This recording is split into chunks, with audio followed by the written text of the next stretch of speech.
রাজধানী আগরতলা শনিবার smart meter বসানো বন্ধ করা, বর্ধিত বিদ্যুৎ এবং পানীয় জল কর, পাইপলাইনের গ্যাস মূল্য এবং টিএনজিসির বর্ধিত মূল্য প্রত্যাহারের দাবিতে রাজপথে নামল সিপিআইএম। জনস্বার্থ সংশ্লিষ্ট একাধিক দাবিকে সামনে রেখে আয়োজিত হয় বিশাল বিক্ষোভ মিছিল ও জল বোর্ডের সামনে ডেপুটেশন কর্মসূচি। এদিন মেলার মাঠ স্থিত সিপিআইএম পার্টি অফিস থেকে মিছিলটি শুরু হয় শহরের গুরুত্বপূর্ণ রাস্তায় পরিক্রমা করে উড়িয়ান চৌমুহনীতে গিয়ে এক প্রতিবাদ সভায় রূপ নেয়। মিছিলে অংশ নেন প্রাক্তন বিদ্যুৎ মন্ত্রী মানিক দে, দলের পশ্চিম জেলা সম্পাদক রতন দাস, সদর মহকুমা সম্পাদক অমল চক্রবর্তী সহ একাধিক নেতৃবৃন্দ। সভায় বক্তব্য রাখতে গিয়ে অমল চক্রবর্তী রাজ্য কেন্দ্রের বিজেপি সরকারের তীব্র সমালোচনা করেন। তিনি বলেন, স্মার্ট মিটার নামে রাজ্যের মানুষের কাছ থেকে জোরপূর্বক অস্বাভাবিক বিদ্যুৎ বিল আদায় করা হচ্ছে। অনেকের ঘরে বিল এসেছে 50 থেকে 60 হাজার টাকা পর্যন্ত।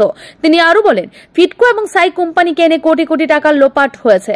এখন সেই ঋণের বোঝা চাপিয়ে দিতে সাধারণ মানুষের ঘাড়ে স্মার্ট মিটার বসানো হচ্ছে। যারা এই মিটার পেয়েছেন তারা দেখছেন বিল 3 গুণ 4 গুণ নয় 100 গুণ পর্যন্ত বেড়েছে। নেতা অমল চক্রবর্তী অভিযোগ করেন, বিদ্যুৎ অফিসে গেলেও নতুন করে বিল ধরিয়ে দেওয়া হচ্ছে। সাধারণ মানুষের প্রতিবাদের সাহসও কেড়ে নেওয়া হচ্ছে, কারণ প্রতিবাদ করলেই শাসক দলের বাহিনী আক্রমণ চালায়। কিন্তু চুপ থাকলে চলবে না, প্রতিটি মানুষকে আজ বাঁচার জন্য প্রতিবাদে মুখর হতে হবে। পানীয় জল পায় না, এক বেলা গেলে আরেক জল নাই, জলের সাথে কেঁচু যাচ্ছে, পিঁপড়ে যাচ্ছে, আরশোলা যাচ্ছে, বিশুদ্ধ পানীয় জল নেই। আগরতলার হেডকোয়ার্টার নেতাজি চৌমুহনীর কাছে কদিন আগে আপনারা দেখেছেন খবরের কাগজে, এই জল পান করলে জন্ডিস হচ্ছে।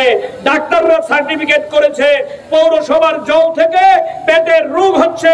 আগরতলা শহরে দূরবর্তী কোনো জায়গায় না, বিশুদ্ধ পানীয় জল যারা সরবরাহ করতে পারে না তারা জলকর এক কলমের খোঁচায় বাড়িয়ে দিয়েছে। ওই আমরা আজকে জানেন আপনারা জ্ঞান পূজার ছুটি, আমরা আধিকারিকদের কাছে সময় চেয়েছি। আগামী সোমবার আমরা ওই রান্নার গ্যাস যারা সাপ্লাই দেয় আগরতলা শহরে মাটির নিচ দিয়ে, যারা আমাদের পিএনজি গ্যাস, অটো রিক্সা, বাস গাড়ির যে গ্যাসে চলে, এই গ্যাসের দাম বাড়িয়ে দিয়েছে।